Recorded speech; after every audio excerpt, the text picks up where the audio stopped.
ఓయ్, నీకే చెప్పేది. బాగున్నారా? నేనైతే చాలా బాగున్నాను. చాలా రోజుల తర్వాత మళ్ళీ వచ్చాను యూట్యూబ్లోకి. అయితే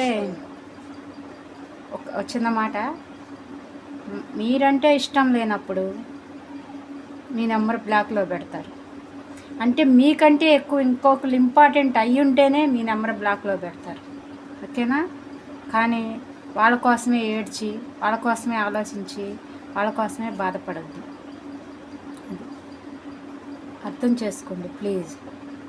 ఎందుకు నువ్వంటే ఇష్టమైనప్పుడు, నీ కాడికి వచ్చినప్పుడు నువ్వు రకరకాల వంటలు వండి పెట్టి, రకరకాల ముచ్చట్లు చెప్పి, ఎంతో ఆనందంగా ఎంతో మంచిగా ఉంటున్నా కూడా, అయినా కూడా నిన్ను మర్చిపోయి నీ నెంబర్ బ్లాక్లో పెట్టి నిన్ను మర్చిపోయి తను ఉంటున్నాడు అంటే, అప్పుడు నిన్ను పూర్తిగా తన జీవితంలోంచి నిన్ను తీసేసినట్టే. ఇంకా అది ఆలోచించుకొని ధైర్యంగా బతకటమే కానీ అంతకుమించి ఇంకేదో ఆలోచనలు పెట్టుకొని చెయ్యొద్దబ్బో ప్లీజ్.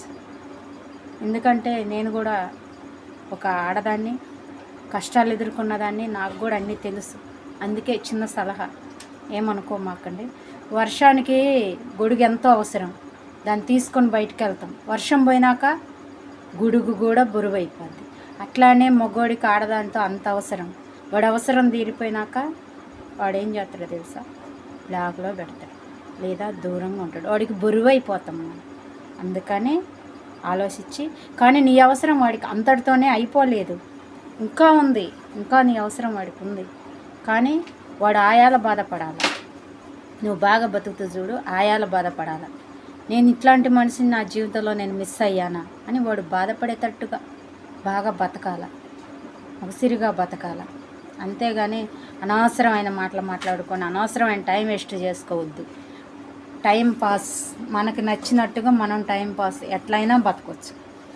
రోడ్డు మీద వెళ్తుంటే కుక్కలు ఎన్నో మన మీద కొత్తాయి. రాయి తీసుకొని కొట్టి ముందుకెళ్ళాలి, కానీ వెనక్కి కొట్టే మన ప్రయాణం సాగదబ్బా. ఓకేనా?